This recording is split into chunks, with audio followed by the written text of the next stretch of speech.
الحمد للہ رب العالمین والصلاة والسلام علی حبیبہ محمد وآلہ وصحبہ اجمعین۔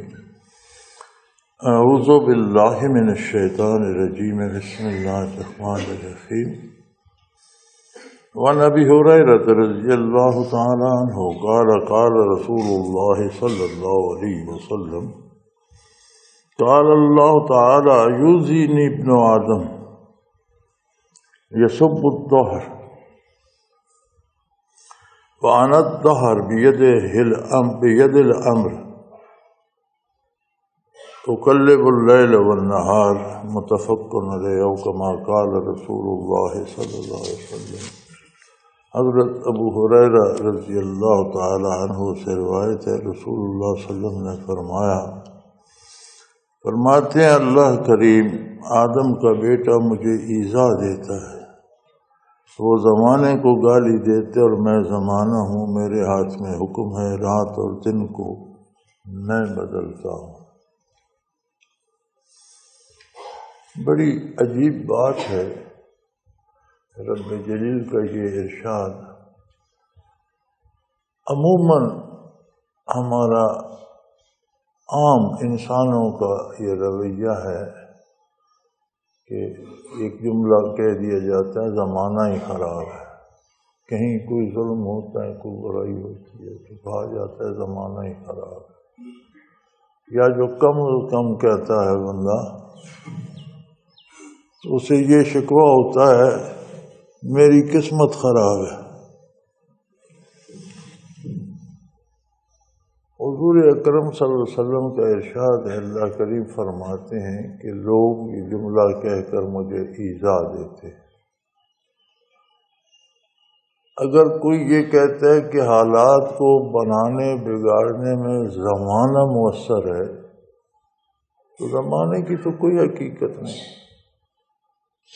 بنانا بگاڑنا تو اللہ کی فرماتے ہیں یہ میرا کام ہے۔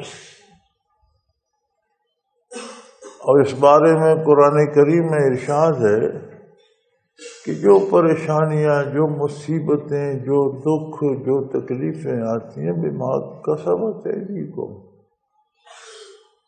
تمہارے کردار کا نتیجہ ہوتا ہے، تم خود مصیبتیں خریدتے ہو۔ اور الزام کرنے والے پہ دیتے، اب اس کا نام زمانہ رکھ لو، بھگوان رکھ لو، دیوی دیوتا رکھ لو، کوئی اور رکھ لو، اللہ تو ایک ہے، واحد و لا شریک، احد و لا شریک ہے، اور وہی کارساز کریم ہے، بدلنے والا، اچھا پسندیدہ یا ناپسندیدہ جو کچھ آتا ہے وہ اس کی طرف سے، وہ کیوں بھیجتا ہے یہ الگ بحث ہے۔ وہ مالک ہے ہر شے کا، بغیر کسی وجہ کے ہر چیز کو تباہ کر دے، کوئی اس سے پوچھ نہیں سکتا۔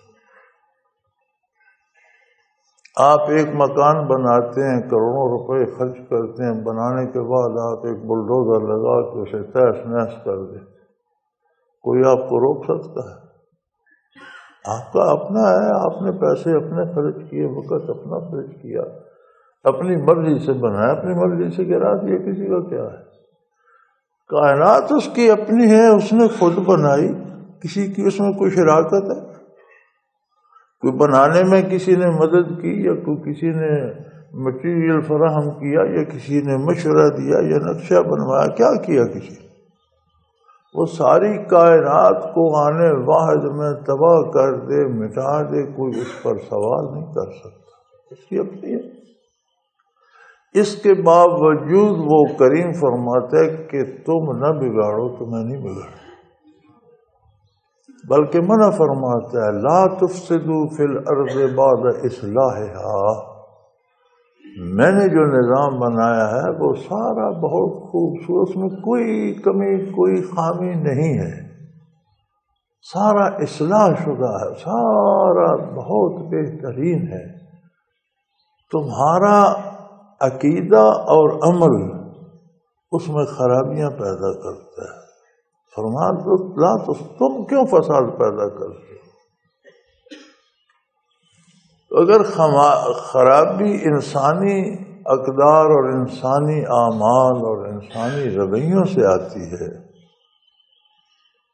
تو پھر کرنے والے کو غلط کہنا، خراب کہنا، برا کہنا اور بڑا منہ بھر کے کہہ دینا زمانہ ہی برا ہے، زمانہ ہی خراب ہے۔ زمانے سے مراد ہوتی ہے یہ جو کرنے والا ہے وہ خراب ہے۔ فرمایا کرنے والا تو میں ہوں اور تو کوئی ہے نہیں۔ تو براہ راست نہ صحیح، بالواسطہ صحیح، لیکن وہ توہین تو میری ہوتی ہے، میری عظمت کو للکارا جاتا ہے۔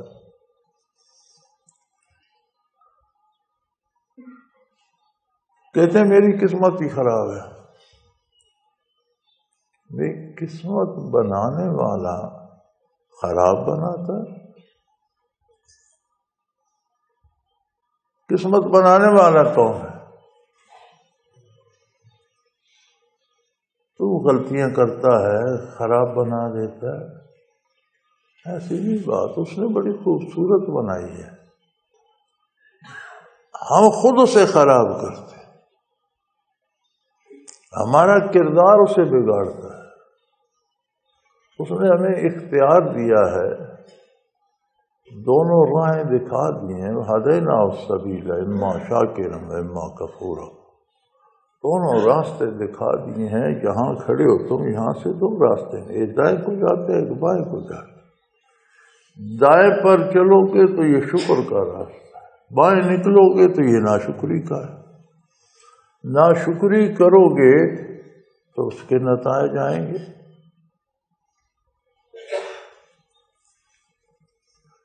ہمارے لوگوں کو یہ شکایت ہوتی ہے کہ مسلمان ہی پریشان ہیں، کافر تو موج کر رہے ہیں۔ پہلی بات تو یہ ہے کہ کافر پیدا ہونے سے مرنے تک سکون نام کی چیز سے آشنا ہی نہیں ہوتا۔ کڑوی چیز اسے کڑوی لگتی ہے جس نے کبھی میٹھا کھایا ہو، جس نے ساری عمر میٹھا چکھا ہی نہ ہو، اسے کڑوا کھانے سے کیا فرق پڑتا ہے؟ وہ سمجھتے ہیں چیزیں ہوتی ہے اس میں۔ کوئی کافر ہوش سنبھالنے سے لے کر مرنے تک سکون کا ایک سانس نہیں لے سکتا، کسی نہ کسی فکر میں، کسی نہ کسی غم میں گھلتا رہتا۔ دنیاوی آسائشیں ان کے پاس کیوں ہیں؟ جہاں جہاں ان کے پاس کوئی آسائش ہے اس کا تجزیہ کر کے لے جائیں، اس کی بنیاد جو ہوگی وہ اسلامی اصولوں پر ہو۔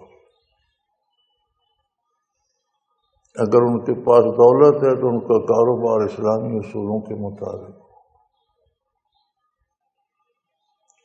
ہم نے تو وہ زمانہ دیکھا ہے نا، تقسیم ملک سے پہلے عموماً ہمارے علاقے میں تو سارے دکاندار اور تاجر صرف ہندو سکھ ہی تھے، مسلمان تو اس کو دکانداری کو اپنی توہین سمجھتے تھے، فوج میں نوکر ہو جاتے تھے یا کاشتکاری کرتے۔ تو انہیں دیکھا تو جس چیز کی زیادہ مانگ بھی ہوتی اس کے ساتھ وہ منافع کم کر دیتے۔ اگر پہلے 2 پیسے لے رہے ہیں پھر 1 پیسہ کر دیں، یہ کیوں؟ یہ تو زیادہ بک رہی ہے، تو 2 کا 3 کر دیتے، زیادہ پیسے نہیں۔ زیادہ منافع کرنے سے دولت نہیں آتی، منافع کم کرنے سے آتی ہے، چیزیں بکتی زیادہ ہیں۔ ہم جب منافع کم کرتے ہیں تو زیادہ گاہک اس طرف آتے ہیں سستی لے کر، تو ہماری جہاں 500 کی سیل ہونی ہے وہاں 5000 کی ہو جاتی ہے۔ تو جو منافع ہم کم کرتے ہیں وہ کم کی بجائے سیل اور فروخت زیادہ ہونے کی وجہ سے زیادہ جمع ہو جاتا ہے۔ ہمارے یہاں دیکھ لو کہ رمضان المبارک کے آنے سے ہفتہ پہلے چیزیں دگنی مہنگی کر دی۔ اگر یہ لوگ، ہم لوگ بھی اپنا منافع کم کرتے تو سیل زیادہ نہیں ہوتی، ثواب بھی ہوتا، لوگوں پہ احسان بھی ہوتا۔ مغرب میں آپ دیکھیں کافر ہیں، غیر مذہب کے لوگ ہیں، عیسائی ہیں، یہودی ہیں، وہ چیزیں مسلمانوں کے لیے رمضان شریف میں سستی کر دیتے، اور یہ نہیں کہ انہیں نقصان ہوتا ہے، وہ چیزیں زیادہ بک جاتی ہیں، منافع زیادہ آ جاتا ہے۔ کافر کو کیا ضرورت ہے کہ وہ کسی کے مقدس مہینے، مسلمانوں کے مقدس مہینے میں نقصان اٹھائے؟ وہ نقصان نہیں اٹھاتے۔ اس میں فلسفی یہ ہے کہ جب وہ نرخ کم کرتے ہیں تو جن لوگوں کو نہیں ضرورت وہ بھی سستی سمجھ کے خرید لیتے ہیں، تو منافع ان کا بڑھ جاتا ہے۔ تو جہاں بھی زندگی میں اعمال میں کافر بھی اسلامی اصول اپنائے گا، دنیا کا فائدہ اسے بھی ہوگا۔ مومن اپنائے گا تو اسے دو جہانوں کا، دنیا اور آخرت دونوں کا فائدہ ہوگا۔ تو فرمایا حالات کو بگاڑتا تمہارا کردار ہے، الزام تم زمانے کے حالات بدلنے والے پہ رکھتے ہو، یہ تو بہت بڑی گستاخی ہے، اور اس کا دھیان رکھیں۔ بڑے آرام سے کہو میری تو یہ قسمت ہی خراب ہے۔ اگر قسمت خراب ہے تو الزام تو بنانے والے پر آیا نا۔ ہم کہتے ہیں یہ مکان، یہ دیوار خراب ہے، الزام کس پر ہے؟ دیوار بنانے والے پر ہے نا۔ دیوار خود تو نہیں بن گئی، جس نے بنائی اس نے خراب بنائی۔ تو جس نے قسمت بنائی معاذ اللہ اس نے خراب بنا دی؟ نہیں، اس نے بڑی خوبصورت بنائی، ہم نے خراب کر، ہم نے اسے بگاڑ دیا۔ اس نے ہمیں جب اختیار دیا تو پھر ہم ٹیڑھے ٹیڑھے چلنے لگے، اس کے اثرات جب آئے تو شکوہ پھر بنانے والے پر۔ تو یہ کسی حال کسی طور روا نہیں ہے، احتیاط کرنی چاہیے، اور کہیں کوئی کمی خرابی دکھ ہے تو توبہ کرنی چاہیے، اللہ کریم سے معافی مانگنی چاہیے کہ اللہ میں، بعض اوقات یہ ہوتا ہے بندے کو پتہ ہی نہیں ہوتا کہاں میں نے غلطی کی ہے، لیکن اس کا رد عمل آ جاتا ہے، تو توبہ کرنی چاہیے۔ اللہ جو میں جانتا ہوں اس سے بھی توبہ کرتا ہوں، جو میں نہیں جانتا اس سے بھی توبہ کرتا ہوں، جو میں نے جان بوجھ کر کیے ان گناہوں سے بھی توبہ کرتا ہوں، جو نادانی میں ہو گئے میں ان سے بھی توبہ کرتا ہوں۔ اس کا علاج بنانے والے کا شکوہ نہیں، بنانے والے سے رجوع اور توبہ ہے۔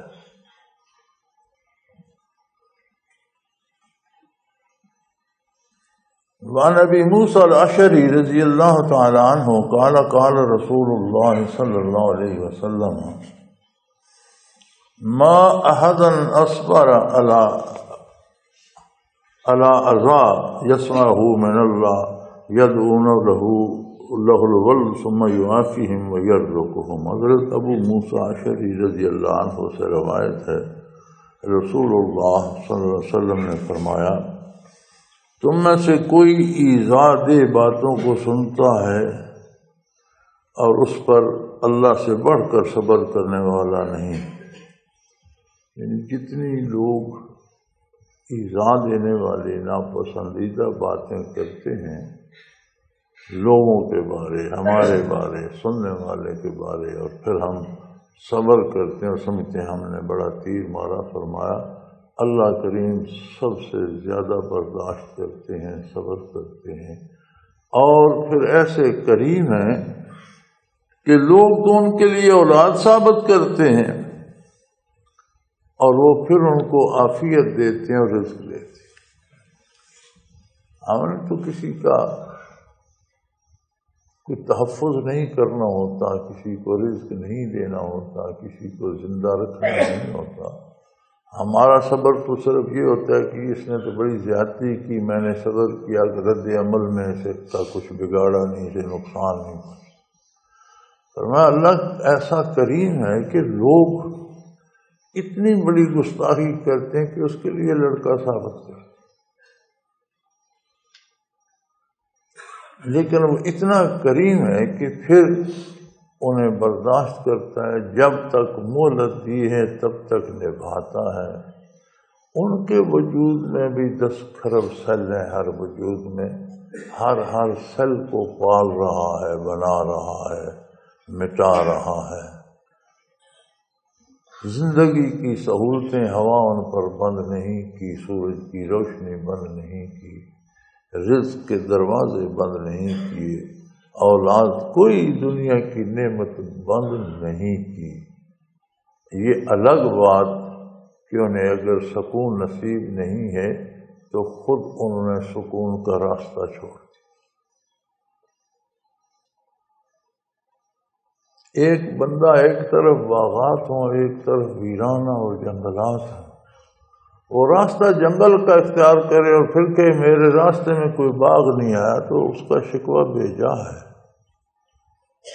جب اسے بتا دیا گیا کہ سارے راستے میں جنگلات ہیں، حشرات الارض ہیں، درندے ہیں، چور ڈاکو ہیں، دوسرے راستے پر جاؤ کہ محفوظ ہے، ٹھنڈی چھاؤں ہے، چشمے ہیں، باغ ہیں، پھول ہیں، بہاریں ہیں، وہ راستہ جنگل کا لے لیتے ہیں۔ پھر وہ شکوہ کرتے ہیں کہ میرے راستے میں تو کوئی باغ نہیں ہے۔ بھی تم نے راستہ ہی جنگل کا لیا، باغ کہاں آئے گا؟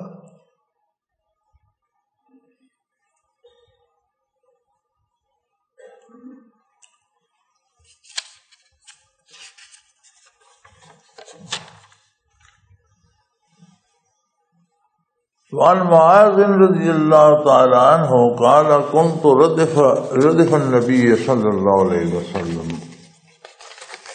علی الحمار لیس بینی و بینہ الا مؤخر حضرت معاذ رضی اللہ عنہ فرماتے ہیں نبی کریم صلی اللہ علیہ وسلم کے ساتھ میں گدھے پر سوار تھا۔ عرب میں گدھا خاص سواری کا گدھا ایک بڑا خوبصورت کداور ہوتا ہے اور بڑے بڑے لوگ اس پہ سواری کرتے ہیں، قابل فخر سمجھا جاتا ہے۔ نبی کریم صلی اللہ علیہ وسلم نے بھی اپنی سواری سے اسے مشرف فرمایا ہے، نوازا ہے۔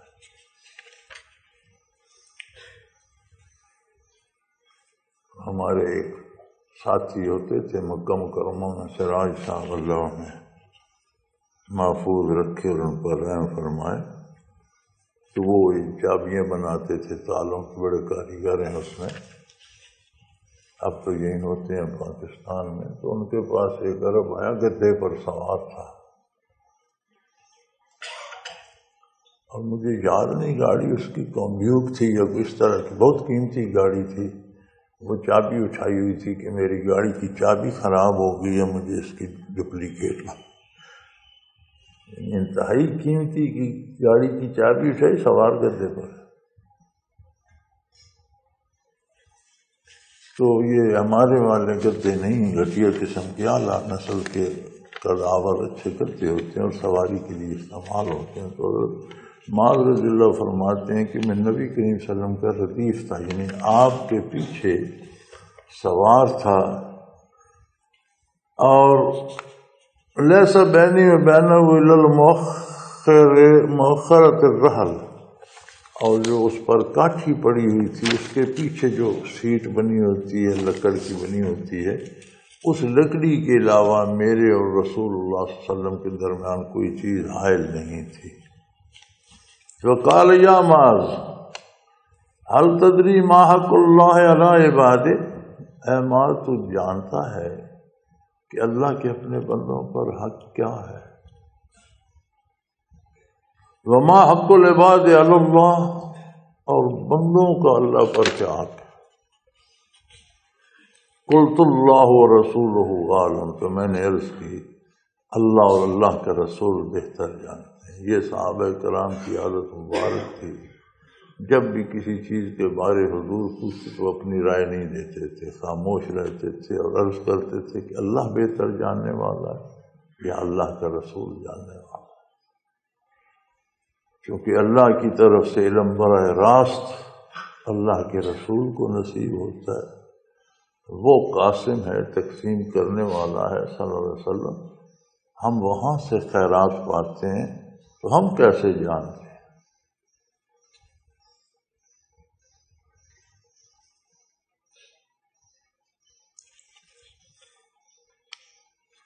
قال فإن حق الله على العباد أن تعبدوه ولا يشركوا به شيئا.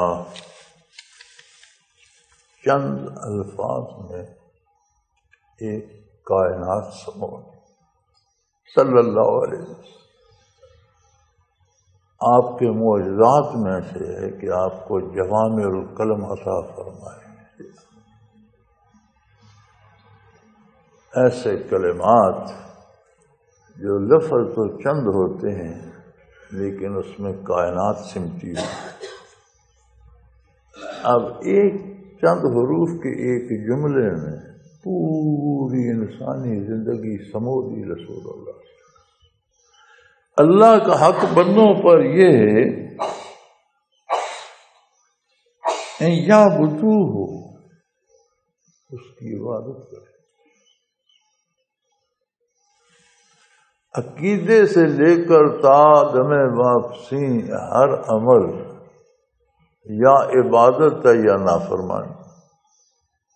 صرف نماز روزہ حج زکوٰۃ کی عبادت نہیں، زندگی کا ہر عمل اگر اللہ کے حکم کے مطابق ہے تو عبادت. اللہ کا حق بندوں پر یہ ہے کہ جب تک دار فانی میں رہیں نافرمانی سے پوری قوت سے بچیں، اس کی اطاعت اس طرح کریں گویا نماز ادا کر رہے ہیں، حج ادا کر رہے ہیں. جس یکسوئی سے، جس خلوص اور جس یکسوئی سے حج ادا کرتے ہیں، اب اعلیٰ ترین عبادت جس خلوص یکسوئی سے روزہ رکھتے ہیں، اسی یکسوئی سے دنیا کے سارے کام کریں. کسی سے لڑائی ہو جائے تو اپنے لیے نہیں، اللہ کے لیے، اس کی اطاعت کے لیے، ان حدود کے اندر جو اللہ نے مقرر کیے ہیں رہ کر لڑیں. وہاں قتل کرنا بھی عبادت ہے، قتل ہو جانا بھی عبادت ہے،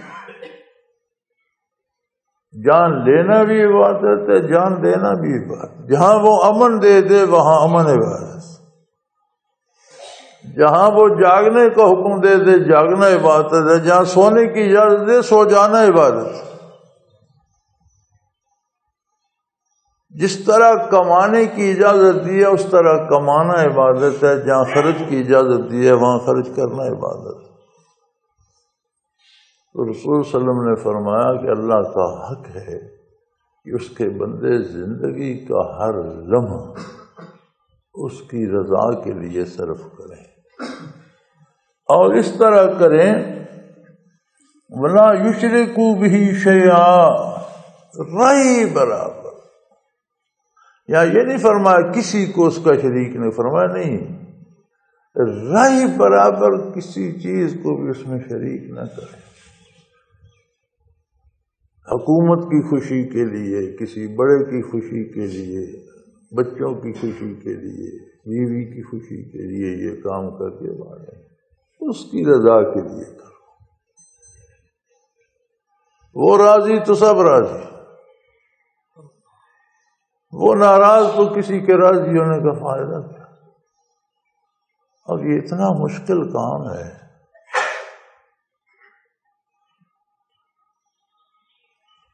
کہ ڈھونڈنے نکلو تو شاید عمر یوں ہی لگ جائے. ایسا بندہ ڈھونڈنا جو خوشی غمی کام کاج دوستی دشمنی صرف اللہ کے لیے کرتا ہو، کتنا مشکل.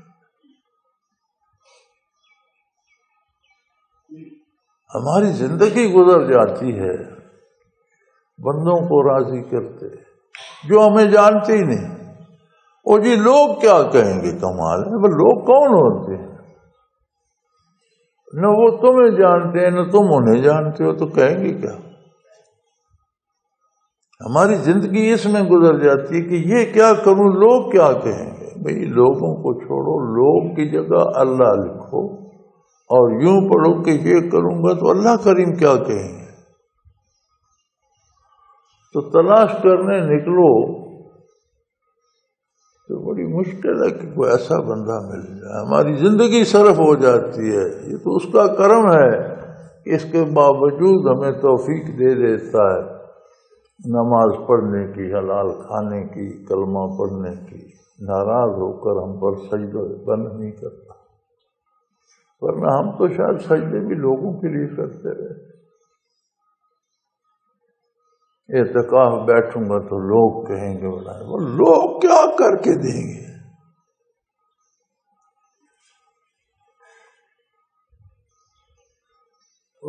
یہ بات نکل جائے، یہ اتنا آسان نہیں ہے۔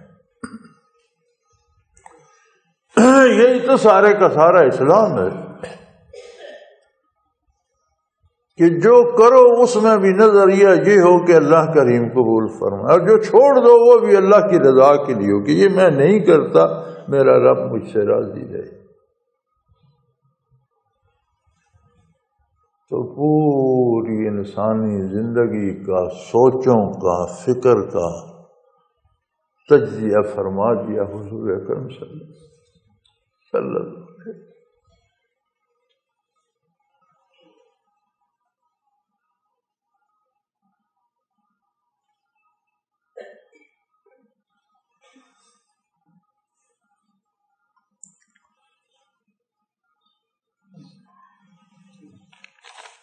وحق العباد علی اللہ، اور بندوں کا حق اللہ پر یہ ہے اللہ يعذب من لا یشرک به شیئا، کہ جو اس کے ساتھ رہی برابر شرک نہ کرے پھر اسے عذاب نہ دی۔ یہ بندوں کا حق ہے۔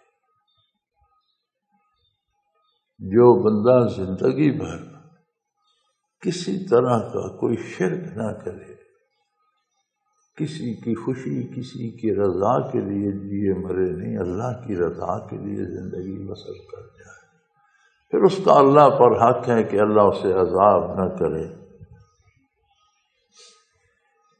فقلت یا رسول اللہ افلا ابشر بہ الناس، تو معاذ فرماتے ہیں میں بڑا خوش ہوا۔ عربوں میں ایک بات تھی، جنہوں نے نہیں مانا انہوں نے نہیں مانا،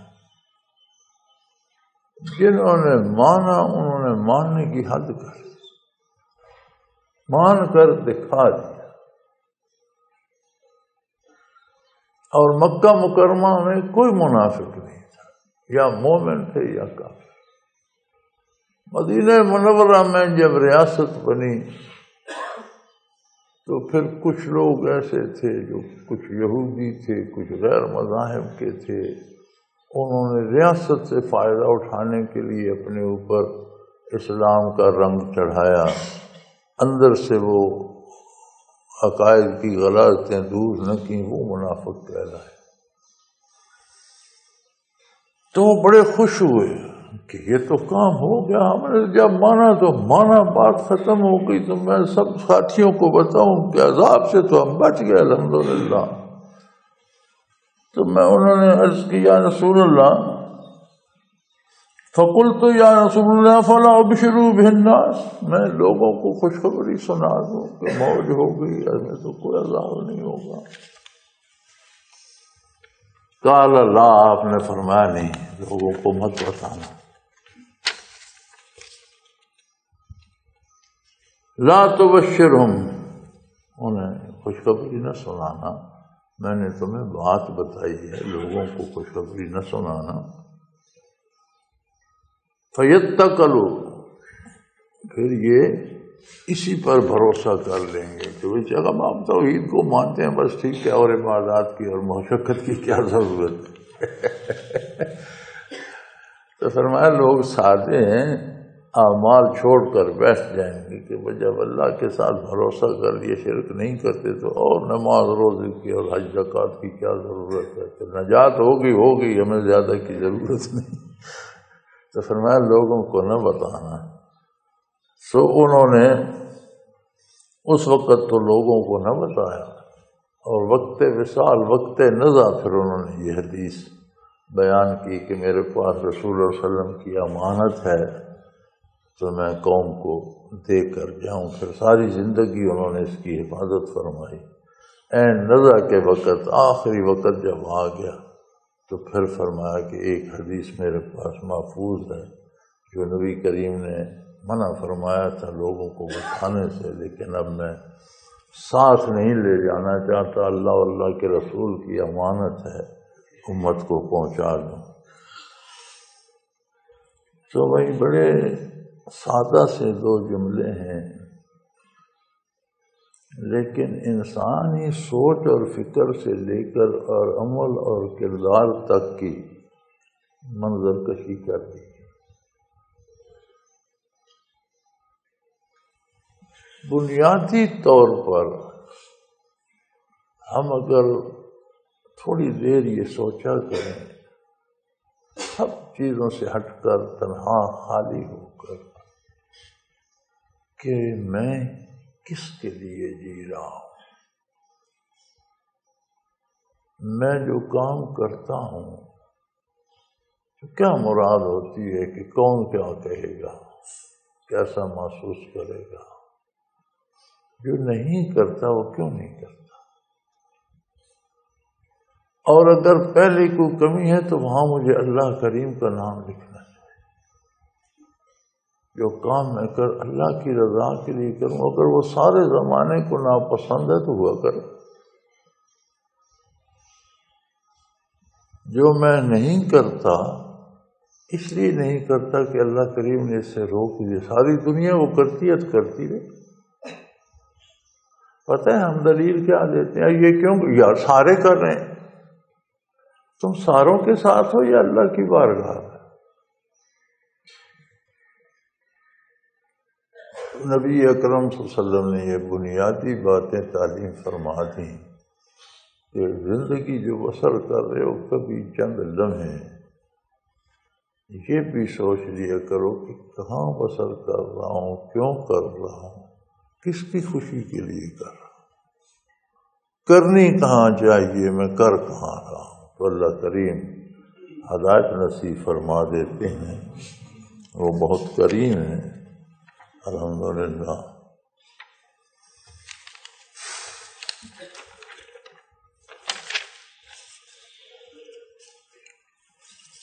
الحمدللہ رب العالمین، والصلاة والسلام علی حبیبہ محمد۔ اللہم ربنا لا تقتلنا بغضبک ولا تہلکنا بعذابک واعف عنا قبل ذلک۔ اللہم ربنا لا تسلط علینا من لا یرحمنا، انت ولینا فی سفرنا وحضرنا فی مالنا واہلنا، انت ولینا فی الدنیا والآخرہ، توفنا مسلمین والحقنا بالصالحین۔ اللہم ربنا انزل علینا من السماء ماء مبارکا نافعا غیر ضار، نافعا غیر ضار، نافعا غیر ضار، هو الذی ينزل الغیث من بعد ما قنطوا وینشر الرحمة وهو الولی الحمید، وهو الولی الحمید، وهو الولی الحمید۔ وصلی اللہ تعالی علی حبیبہ محمد وآلہ وسلم برحمتک یا